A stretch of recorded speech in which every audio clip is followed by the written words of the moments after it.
نصرالله چمردمرزاده؟ بله. بفرمایید، نوبت شماست. مرد صف دکتر نوبت با ما برسه. ممنون.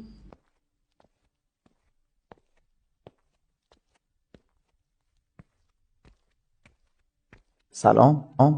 خیلی خوش اومدین. اسمتون چیه؟ و نظر تاثیر درمان هم داره؟ خب چطور میتونم کمکتون کنم؟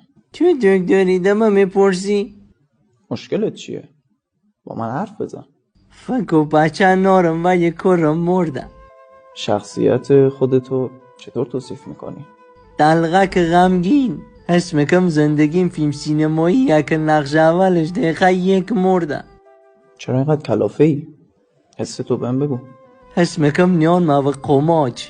حس میکم خدا هم بام نیاد کمو. حس میکم شرمنده ترینم. حس میکم زورم و خم و خواسته هم نمیرسم. شرمنده نباش. دنیا تو زشت نکن. دنیا مزشت نقاشی کردنه. از چی شرمنده ای؟ بیشتر ده همه شرمنده سیگاره میزم که کشیم حالم خونه ای. عمیق‌ترین باورت در مورد زندگی چیه؟ هفته و کارگر سیام کپیلداران برونزه. قهرمان زندگی شخصی کیه؟ پدری که 30 سال کار کرد ولی ثمره زندگیش منم متاسفانه. چه چیزی باعث ناامیدیت شده؟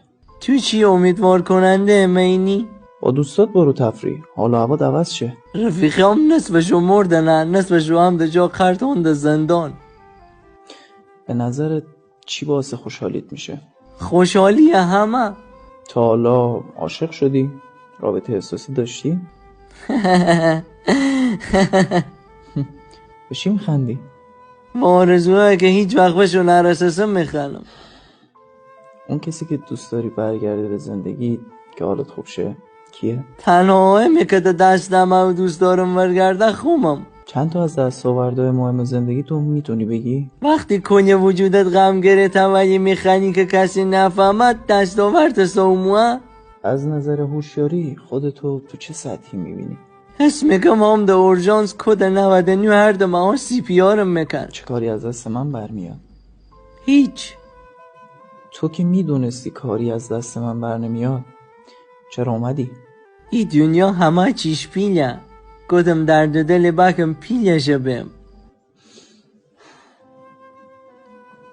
شاید زندگی برای همین نیست.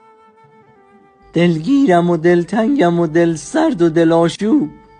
فرمانده شرمنده یک لشگر مغلوب. سیگار همراته؟ حال من حال مریضی است که در کشتن او درد و درمان و طبیبش همه همدست شدن. فلان چی کرد من